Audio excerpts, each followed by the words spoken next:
Good evening, everyone. Welcome to Leader Connect, where you have the opportunity to interact with and learn from market leaders. Our speaker for the day, Jakobi. His description is Chocoholic and Master Chocolatier.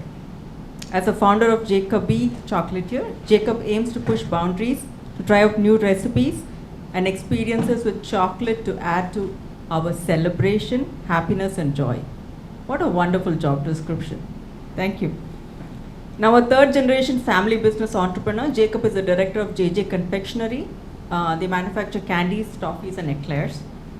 A passionate chocoholic with a diploma in chocolate and confectionery manufacturing from ZDS, Germany.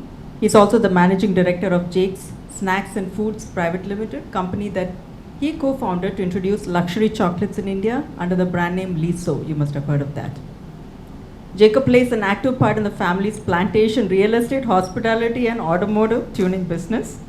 He's a board member of the MOSC Medical College Hospital, St. Peter's Arts College, lifelong student, management graduate from ESSEC Business School, Paris, ADP from Wharton University, and I can go on and on.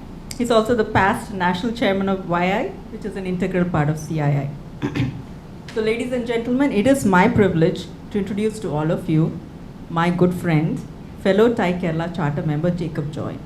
I'm sure you'll enjoy his sense of humor, enthusiasm, and passion almost as much as I enjoy eating his chocolates.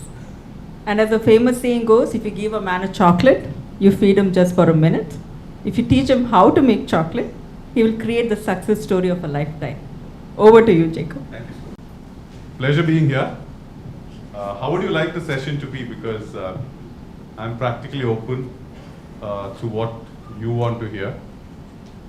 I can go through my journey probably with some anecdotes, or if there's anything specific which you would like to hear about, know about, I'm more than happy to share.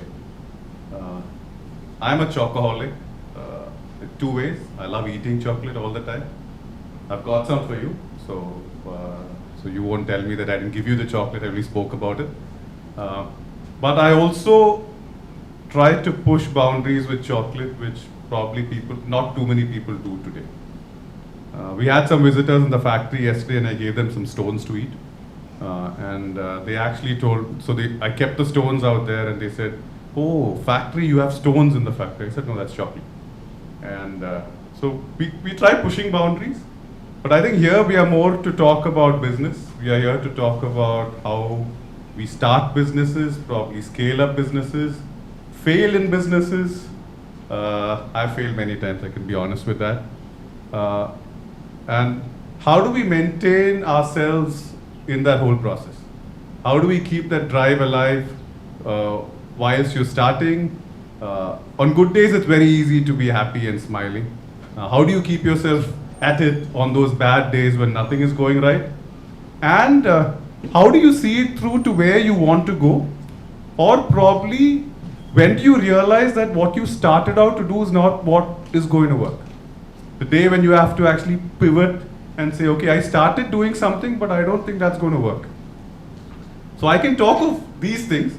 Is that fine with you, or is there something else which you would like me to talk about?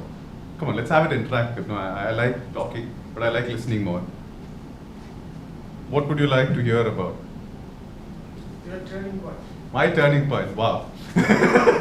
I'm continuously turning, so it's a... No, so I had the opportunity to study abroad. I had the opportunity or the good luck to be born into a family which is in business. And chose that I will struggle a bit about 10 years ago, and my friends call it a midlife crisis. They still joke about it, and because when everyone was working, I got back into school. So I went out, I started studying about chocolate, working under chefs, etc. And came back to start something in chocolate. And when we started, why I'm talking about this is most of you, I don't know if you are here as startups, trying to etch your way out or try to make something out of what your ideas are. So my idea at that point in time was, why does chocolate have to be brought in from abroad? why don't we get good chocolate in the country, was the question that I asked myself. And I didn't have an answer to that. I assumed that it's because we can't get good chocolate in India.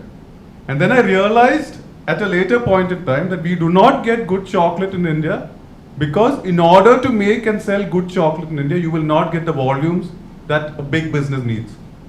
So for example, if I sell good chocolate, it will melt. I need to be very careful about it. The price will be very high. But here, for example, Kit Kat, Nestle launched Kit Kat at 5 rupees or 10 rupees. Then they launched, I don't know how many of you remember, they launched a slow churn dark chocolate Kit Kat at 50 rupees. No one bought it. But the 5-10 rupee Kit Kat sells.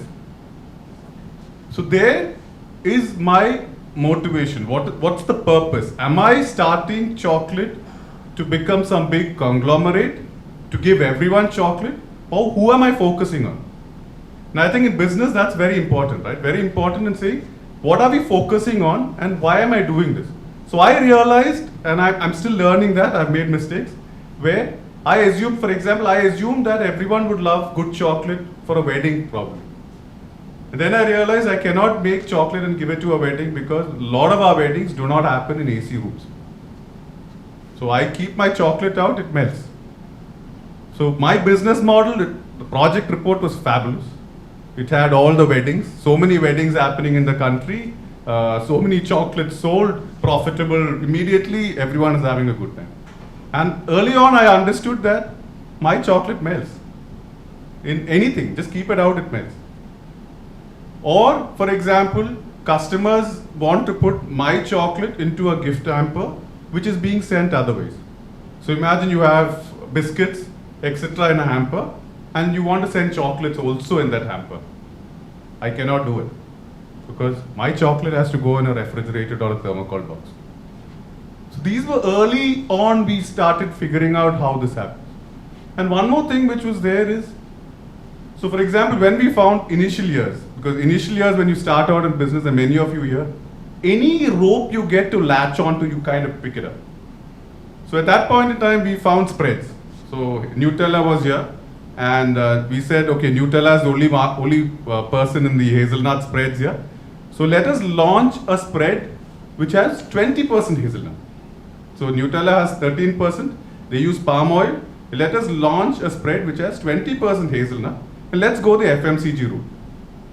So we did all this, and then went and asked the customer, what spread is a Nutella? Guess what's the answer we got? It's a chocolate spread. Me putting 20% hazelnut didn't matter. They were not even bothered about it.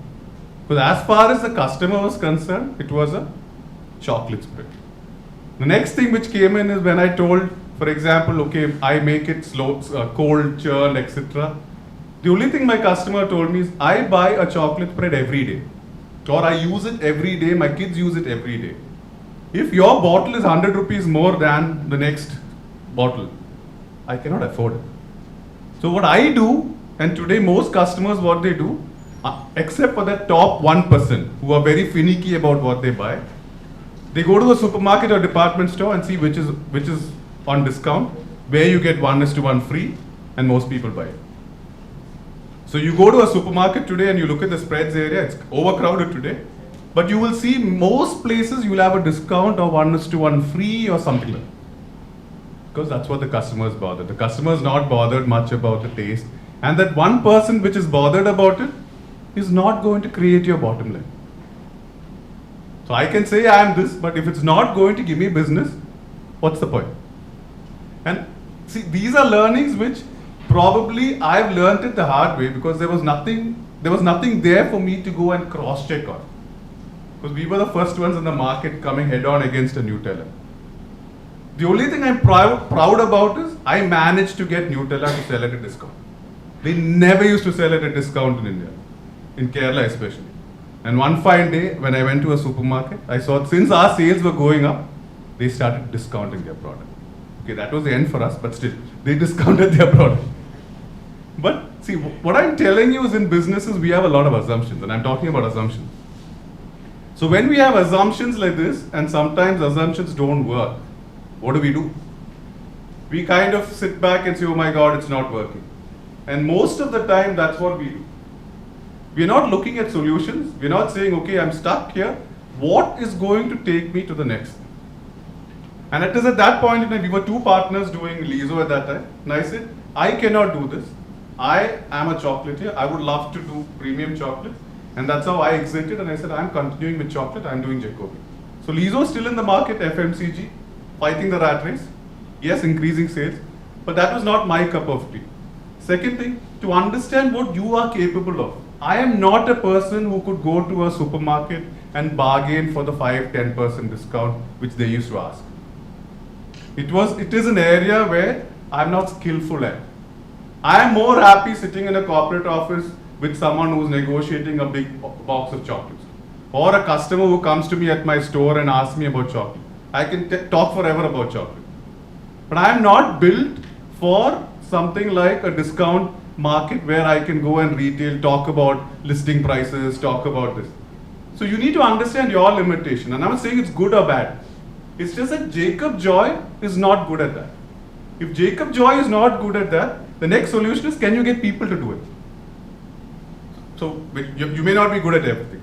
But there again, I found that I was not getting the right people with the same passion to do it. For everyone, it was just a product. So this is something which I'm talking about what I did currently. Earlier, we were in the confectionery business. We still are getting into it again. So we used to do, I don't know how many of you had Poppins, Melody, Mango Bite, Lacto Kings. All the sweets you used to get in Kerala used to come out of my factory. For Paris, for Lotte, for Parle, it used to come out of my factory. And at that point in time, we were doing about 500-600 tons a month, fairly big factory, 300 people working. And we realized that the volume started dipping. Two problems. One, the cost in Kerala started going up. So labor cost in Kerala started going up. And we are very finicky about cleanliness in Kerala, which is a great thing for the food industry. But that also brings up cost.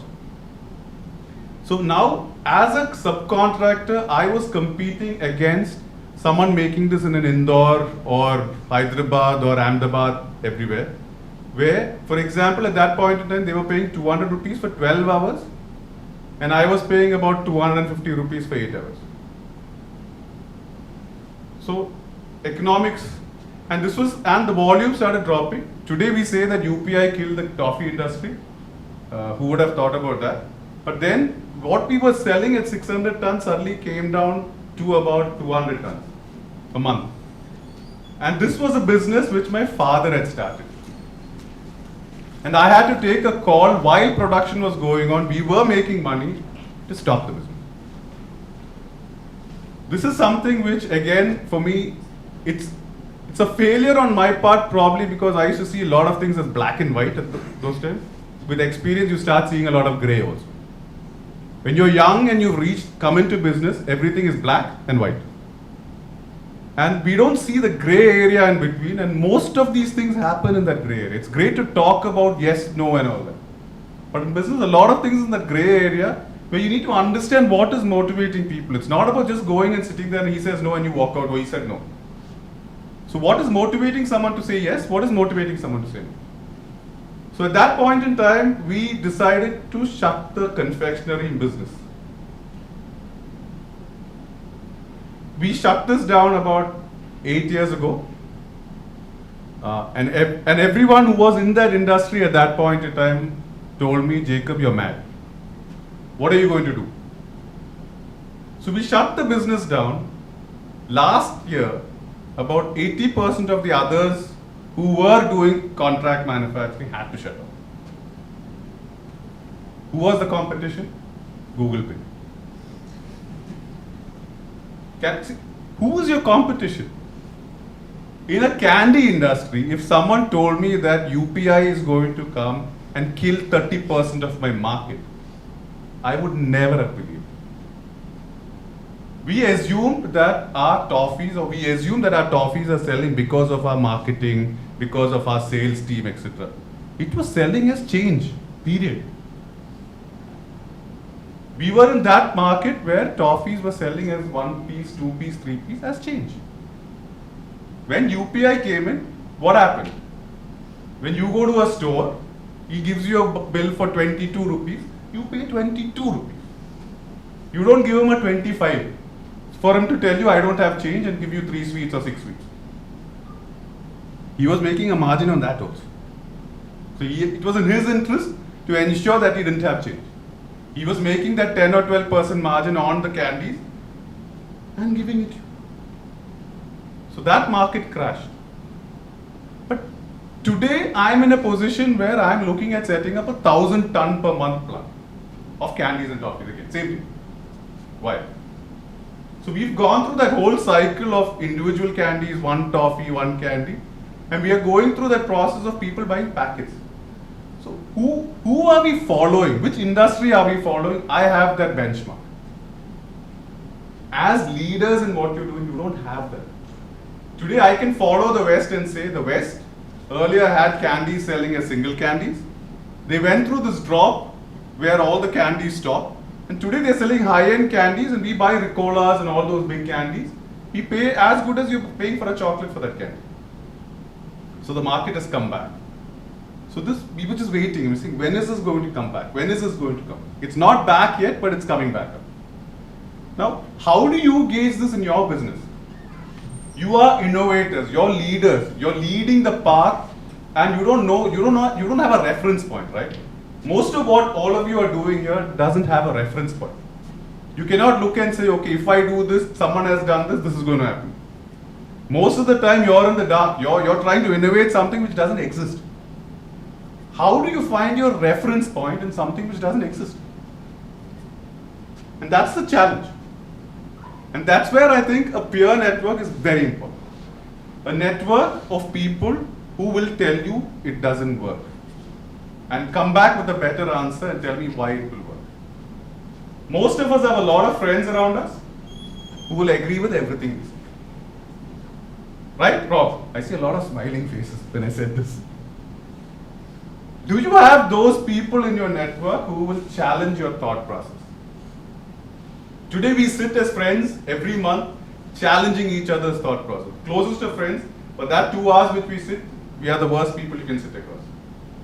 Literally at each other's heads challenging what the other person is saying. And you're challenging it because you want the person to think better. You may agree with what he's saying, but you constantly keep challenging because he will give you a better version of what he or she has thought about first. Can someone challenge you? Can you challenge yourself to a better version of what you've thought about first? And that is where success lies. Because we always see something, we see the low-hanging fruits, we see the opportunity in that low-hanging fruit, and we grab it. The problem is not in the grabbing. The problem is in getting the comfort feeling of, once you're there, you're very comfortable with that low-hanging fruit. And while you're basking in that glory, someone comes and takes what is the cream of what you were thinking of doing. How do you do this? So I dabble in multiple things. I dabble in multiple things purely because I'm always on the move. I hate sitting in a place. My office is a place where there's a chair, it's half. The only time I go sit there is I don't know when. So we keep dabbling in things because you want to exercise something. Simple things like I told you about UPI. Now, can you think about a competition who's going to come for your industry, which you're thinking about, it's not even in the realm of your competition? Can you tell me who my competition is in chocolate? I talked to you about chocolate. Sorry? Diabetes. Diabetes. Yeah, diabetes is competition. Who else? Who's my competition in chocolate? Let me put this. Let me give you a thing. I said I like gifting. So every time I gift, anyone who gives is competition, right? It could be anything. What else? When you buy a chocolate, what's your biggest problem? If you're buying good chocolate. Imagine you buy chocolate from me today and you want to send it to a friend of yours in Chennai. What is it that you're going to face? Shelf life. The chocolate will melt, right? So I was joking a little earlier. I said, I'm not in the chocolate business, I'm in the logistics business. Because most of my customer problem is not the gift. The problem is in getting that gift to where he or she wants. So I spend more time analyzing logistics. I was talking about density of thermocol, etc. And she was like, are you in the chocolate business or are you doing something else? So how do you, see why I'm just going from this point to this point. And why I'm giving you these small snippets is because when we look into business, we assume everything to be a clean slate. We think it through, everything happens and it goes. It just doesn't happen that way. I pivoted into chocolate purely because when I was doing confectionery, I had some doubts on a recipe which our principals were doing. And when I went and spoke to the R&D head, he gave me a simple statement. He said, Jacob, you are not technically qualified to ask me that. And this was after 15 years of experience in making candies. He said, you do not know the technicality behind confectionery. The next thing I did, I found a course and went and did a diploma in confectionery. I had to challenge it, because if someone comes and tells you you cannot do it because of an educational qualification, it means that he has something to hide. Otherwise, he would have given you the answer, right? He would have told me clearly. Why would he tell me, listen, you don't have the technicality to ask me these questions? I went to Germany to study confectionery and found chocolate. So I went there for a course in confectionery. Whilst I was there studying confectionery, I found this course in the same place on chocolate. And chocolate always fascinated me. So I said, okay, let me do this. So you asked me from a turning point, right? You don't know where it comes from. I went to study confectionery and came back a chocolatier. And just to give you a thing, there is not one machine which you use in confectionery which you can use in chocolate. So if you think that because it's chocolate and confectionery it's the same, there's nothing which is same. Everything is different. So what is going to kind of make you think that way? Are you open enough to see what is going around you? Are you open enough to take challenges? Are you open enough to take your idea, come and stand in front of this crowd and say, this is what I think, challenge me? And I learned this the hard way. When I did an MBA abroad, in India, while you study, what happens? Your friends never ask you questions, right? Imagine you have a presentation, what do? You go in front, you present, all your friends keep quiet, no one asks you a question because they know that when they come here, you're going to ask them the same. You're going to challenge them. And I go, and I was told to make a presentation, I went, and my best friends took me to task. And took me a bit to figure out and say, why are they even asking me these things? I thought they were my friends. And me being me, after the session, I went to them and said, aren't you guys my friends? Why are you doing this? And they said, precisely, we are your friends. And that's why we asked you these questions. So again, why I'm telling you this is, we are very comfortable when everyone agrees with what we say, right? We have a business idea, we go to someone, everyone says, yeah, very nice, you should do it. Do not listen to that person. If there is one person who will ask you a question and say, why do you say this, why not this, that's the person to listen. You may not agree with what he's saying. Because you have this fancy idea, you put it out in a box, and then suddenly someone is challenging that idea, you will never feel comfortable. Because you think you've conquered the Everest, and then suddenly someone is coming and telling you, listen, you've not taken your first step. So these are small snippets which I can give you from my life. As I talked to you about decisions, I talked to you about how I moved into chocolate. But I would rather talk about stuff which you would like me to talk on. I don't have all that kind of experience, but with my little experience, I've had the opportunity to dabble in a lot of things. We do a company again on social innovation, where we crowdsource innovation. So we have companies like Bajaj, Godrej, etc., who come to us with their problems, and we actually put it out, and it's like an Uber of innovation. So we go to colleges, etc., schools and colleges, where we challenge them to give us the solution. A simple thing I can tell you from my own side: how do I send my chocolate across the country in sustainable packaging? I send it in thermocol boxes with ice packs. Today we are more about sustainability. So how do I create a sustainable package? We actually have a challenge out there with students from the design village, from IIT Chennai, all of them actually working on a solution for us. It's crowdsourced. So they have teams, they work, give us solutions, and they're eligible to a prize money which we've declared at the beginning. So again, we do this. But this is more of a social cause where we're saying, can we get innovation at the grassroots? And you'll be surprised at what kids come to do. I had the opportunity to go to Srinagar there and talk to kids there. They were pitching. And I keep telling everyone about this. Normally you go to a school or a college and you sit for a pitch. You make comments, you say this is not right, that is not right, and that's about it.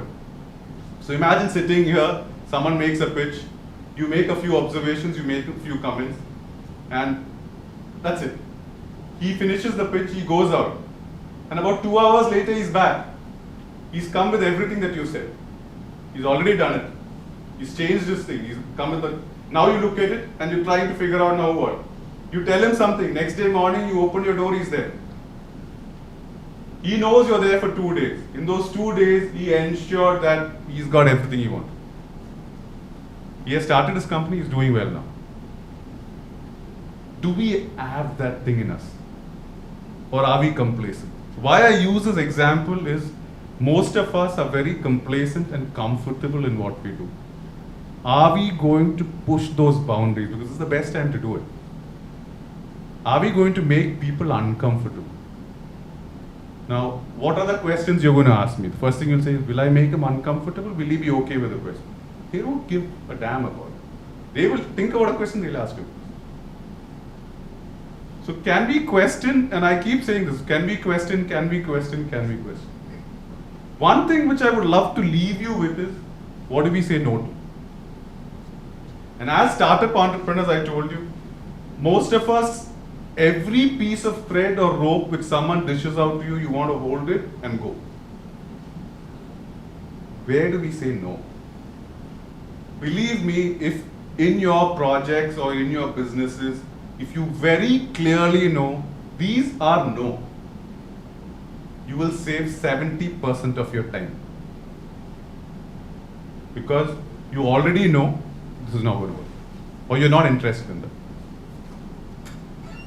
That's a few thoughts from my side. Love to answer some questions. Probably we have very little time. One of the questions that I always wanted to ask is, in Kerala, it's very difficult, one, to find a co-founder who actually we can work with. Second, letting go of that co-founder, or making a, what do you call it, co-founder, the conflict with a co-founder. How do you address it? Okay, great question. So my co-founder, Kishore, good friend, we decided to do the business together because at that time we had similar ideas. And then when I said I want to do premium chocolate and he was more into FMCG, etc., you need to take a mature decision. It's not about who's right or who's wrong. It's about who wants to do what and what do you want to do.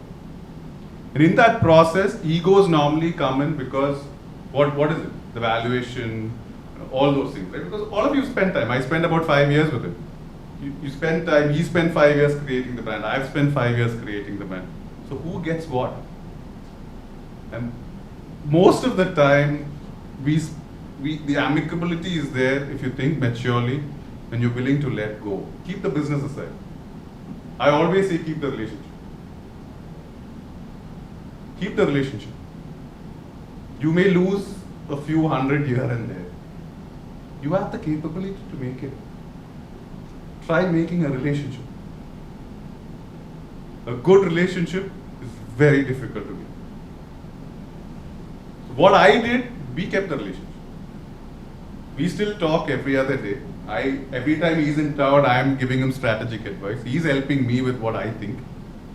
But we kept the relationship. He's lost, I lost. Both of us lost. It's not that I gained or he gained. He lost, I lost. But most of the time, what do we think? I did everything.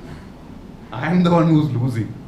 We forget the fact that there was someone equally there with you, playing equally an important role, going through the same things you were going through. And putting the same money also. They're probably more. I think the only way to do it is by letting go. Because if you look into math, if you start looking into statistics and calculations, you will never amicably be able to learn. Yeah. And I have umpteen examples to quote, but I wouldn't like to quote this. So I'm not.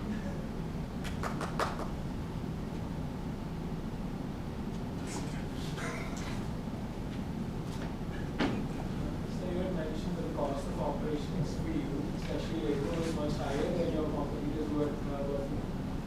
So could you mention how you cope with that or any strategy that you See, initially cost is what you pay per hour, right?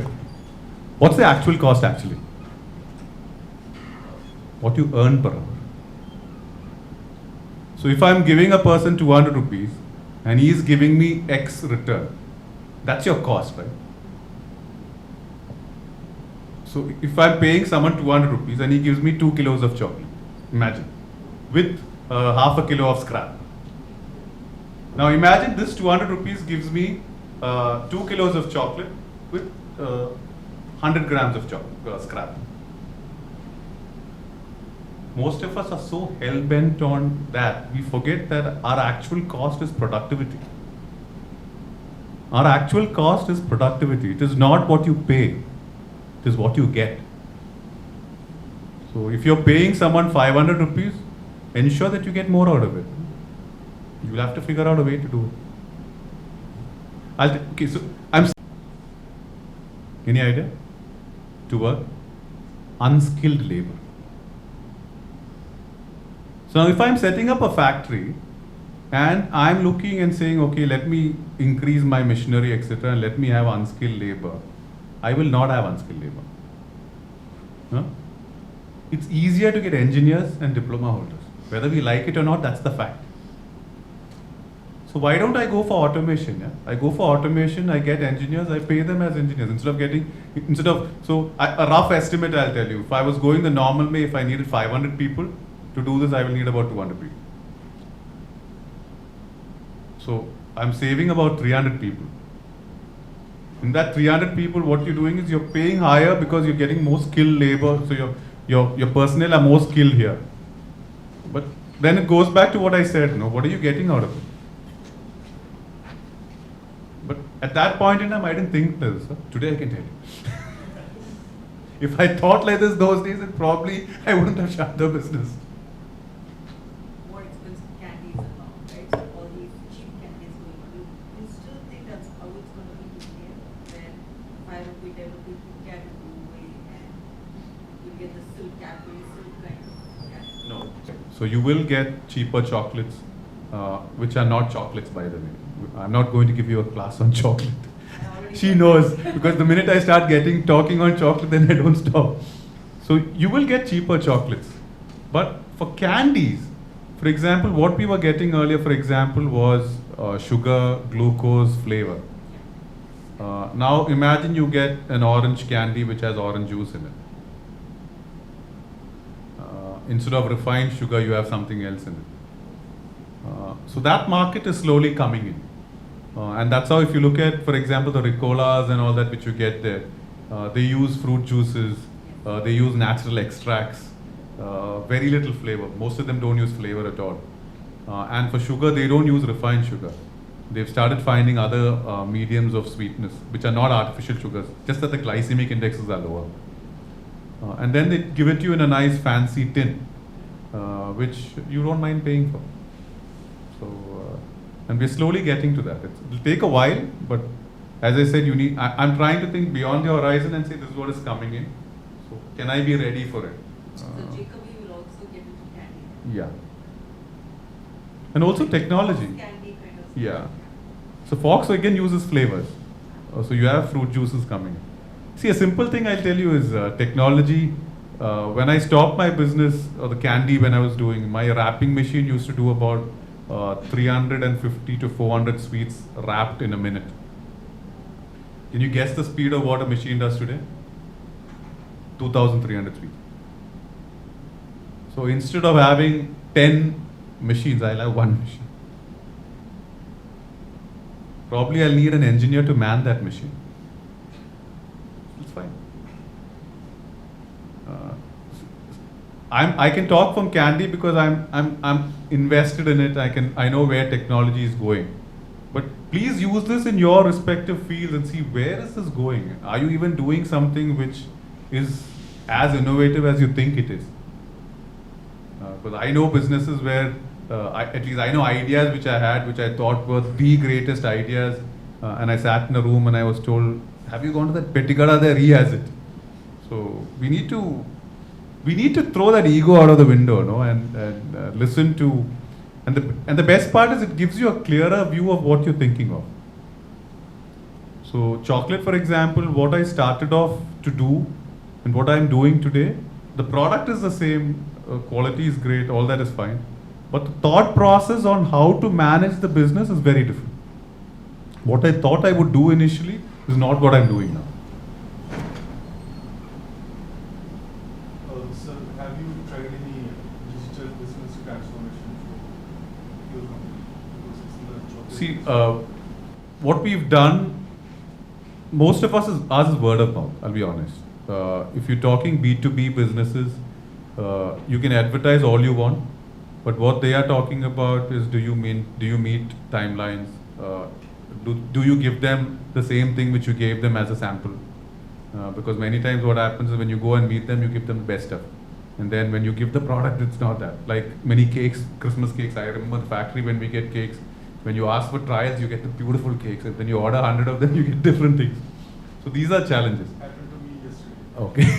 So digital transformation actually for me. Brownie, when I saw a brownie, I ordered it. When I got it, reached home, I opened it, it was like 3 by 4 pixels. Yeah. So no, I think integrity. Integrity in your business is probably very important. The ability to be upfront and say no, and the ability to actually say I cannot do. Like, what I meant is like even for tire companies like Michelin in USA, even non-tech companies are now transforming their business, adding some tech component. So for Michelin, it was actually using IoT. They would take logistics of the tires, what is happening in the, and predict when it is going to break down. So like that, is there some possibility for DBM to be applied in the food section, food business? Actually, food sector, the thing is most of it is consumable, right? The only thing you can do is you can have, for example, QR codes on your label showcasing what ingredients you've used, showcasing authenticity. So for example, if I say I've used natural color, how do you know I've used natural color? So do we have something about that? And I think that is where digitally, in our area, this is where it's coming in. Also, for example, ensuring temperature. So if I send my product from here to Delhi, how do I ensure that in that process, the temperature, it's like vaccine now, no? So how do you maintain temperature across your line? Because at the end of the day, when the customer gets it, if it's a fresh cream chocolate, for example, and it's gone through a high and a low, it's bad for it. So you cannot afford these things. So today I don't send fresh cream chocolates long because I know, but I can send normal chocolate. But definitely I can use things here. But guess where, see, what do I see in the horizon is you making your own chocolate at home with a 3D printer. So that is very much. So it's there already. So is that the business I should be in? Should I be designing chocolates or should I be giving you raw material for your 3D printed chocolate? Or should I be making and sitting and painting and making chocolates on my own? When is that going to come to the market? These are the thoughts in my head. As a chocolatier, this is what I'm thinking. I'm saying today I can talk about all this, but tomorrow maybe you'll just say, Jacob, give me that whatever you can put into the printer and I can print my chocolate out. People are doing it. People are making, it's just that they're not able to get the tempering right, the taste is not there, all that. But eventually it will come. It's definitely going to come. We're already 3D printing rocket parts, so chocolate has come out. But I feel like chocolate. As soon as you lose your the patent or whatever on it, everyone is making it. So then you've already made something else. You change one small active ingredient and you patent that for the next 10 years. So probably something like that. No, a question I was asked. Even if the patent runs out, one thing that stands is the reputation stands. Yeah. People's habit has shifted to that unique. Not quite. How many of us go and ask in a pharmacy for this company's medicine? We don't. See, for example, a question I was asked yesterday is, can I eat your chocolate and lose weight? Can you give me a functional chocolate which actually helps me lose weight? I'm working on it. No, but see, how do you, chocolate, see, unfortunately or fortunately today, everything which is sweet is looked upon badly, right? So, I'll give you a simple thing. All of us say dark chocolate is healthy, right? Why is dark chocolate healthy? I'm contradicting myself here. Why is dark chocolate healthy? We are told that it is good for the heart. Yeah, why? So you say, what percentage of dark chocolate? It's also- 50%? It's also the experience. Hmm? Like Yeah. people generally feel good after eating dark chocolate. That doesn't make you healthy, right? You can feel good doing a lot of things. See, a simple thing, a chocolate has mainly what? It has cocoa, right? It has cocoa and sugar, right? These are the things. Chocolate is what? Cocoa and sugar. If you take it elementary. So what dark chocolate has? Only cocoa and sugar. So if it's a 50% dark chocolate, what is the rest of it?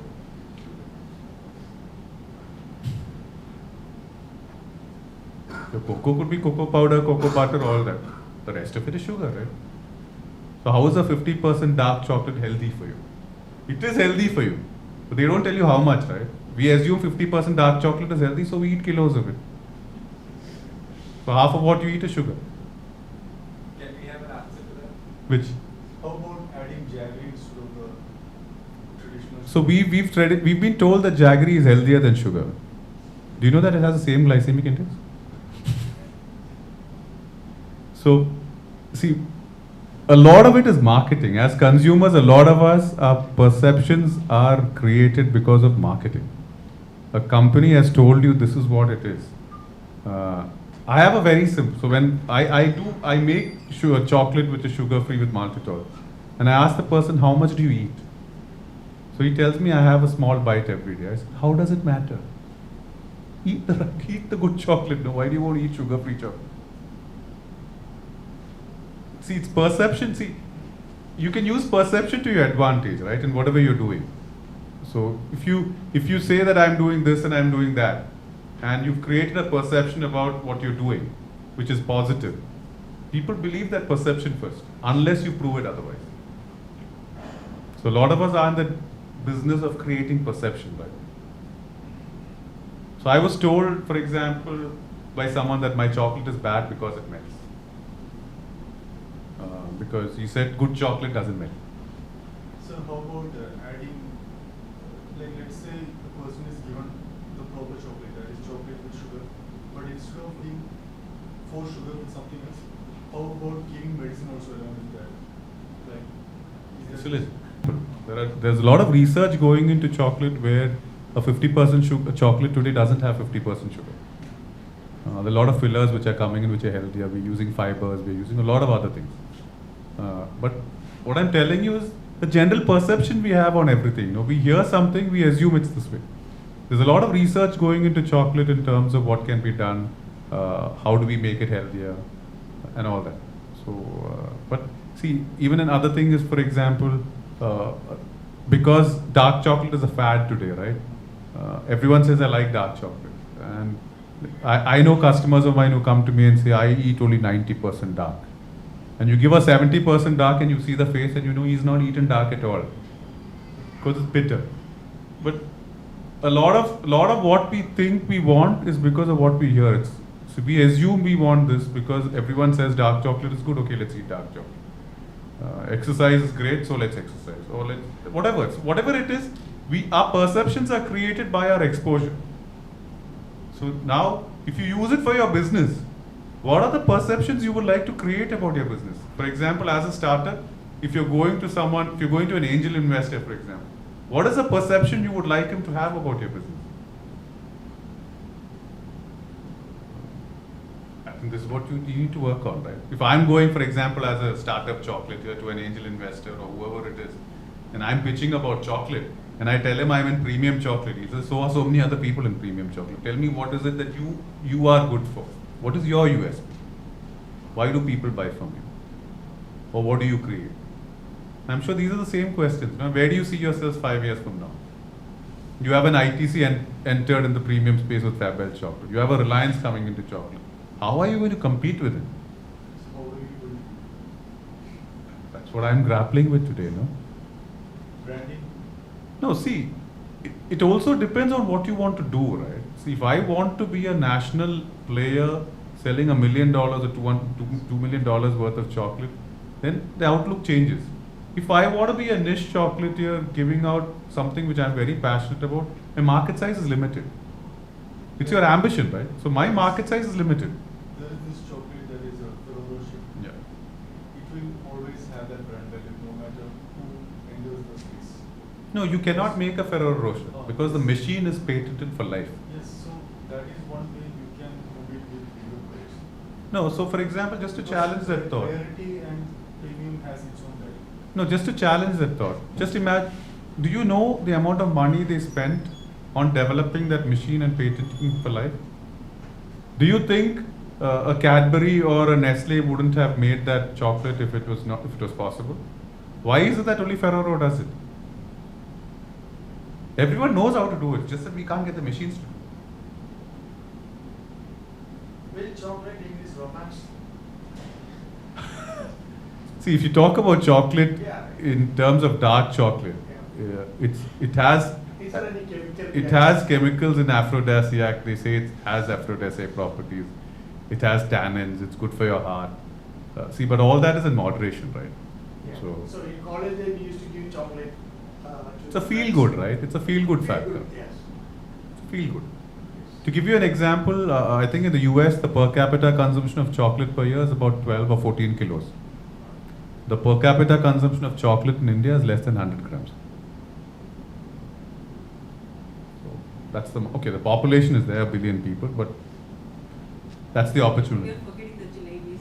Yeah. No, so see, for example, for Christmas we give cakes. For Diwali we give jalebis and sweets. So where does chocolate come in here? So we're trying to create or carve out a market, and that's the challenge, right? Valentine's. How many people buy chocolate for Valentine's? We assume it's a great big market, right? So for a mainstream player, yes. But for someone like me, it's not a big. For me, it's Diwali, Christmas, Easter. Of course, we do some specialized Valentine's chocolate. So we do one-offs for people. So we do chocolates with different flavor in different corners and all that. That's all. You know how it is. It's one of the cultures, like when you go to a friend's home or a guest comes, they usually bring chocolate as it's very standard.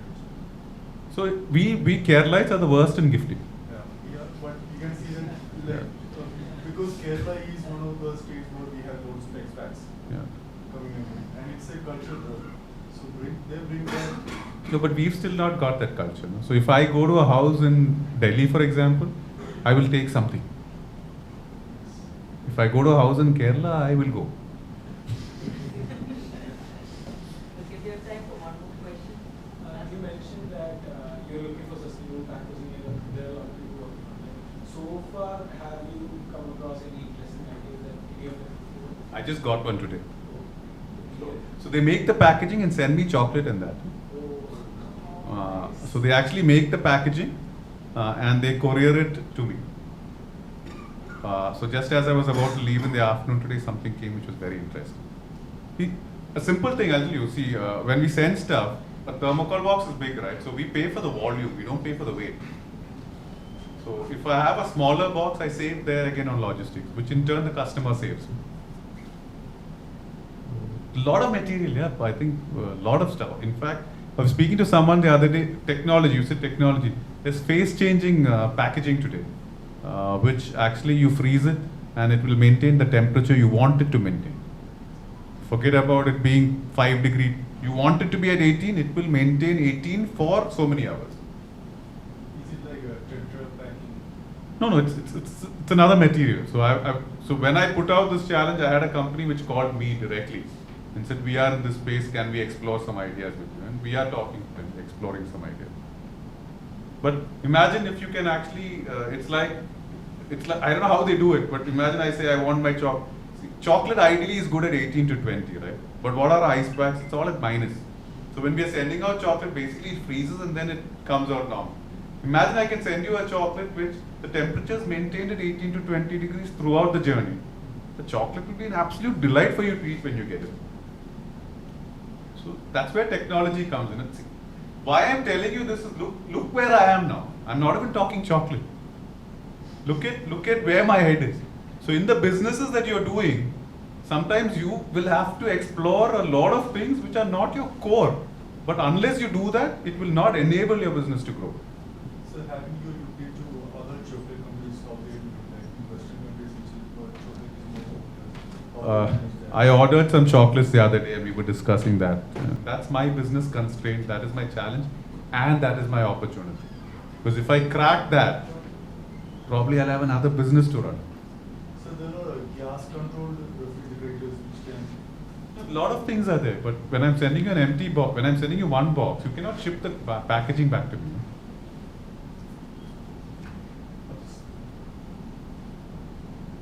Anything else you would like to ask on business?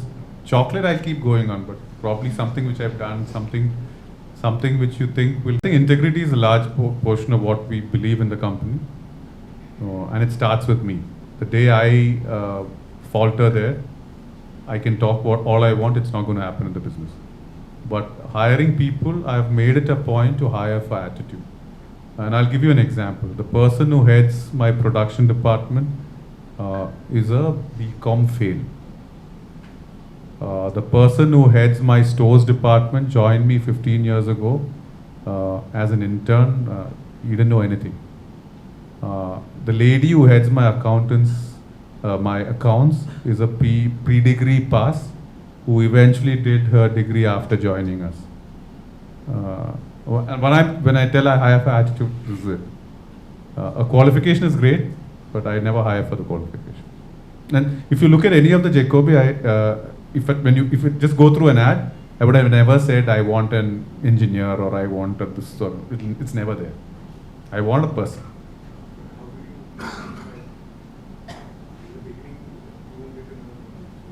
I think if you have a robust interview process, you'll get. See, you are wrong at times, but at times I think I'm willing to take that risk. But sir, you do look at the experience and personality, especially See, at the upper layers. See, it depends on what you're hiring for. I kind of try taking people lower down in the organization and make them grow with you.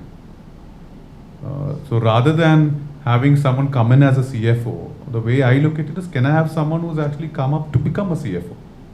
It's a longer process, but I'm successful sometimes, I'm not sometimes.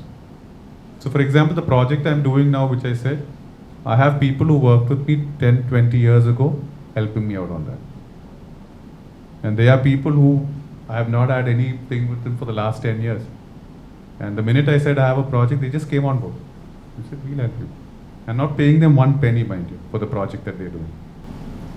You're purely for the relationship. So I think it helps. You said about waiting people out from the bottom to top. That's very, if it happens to be a CEO or a founder, we are dependent on the talent of others.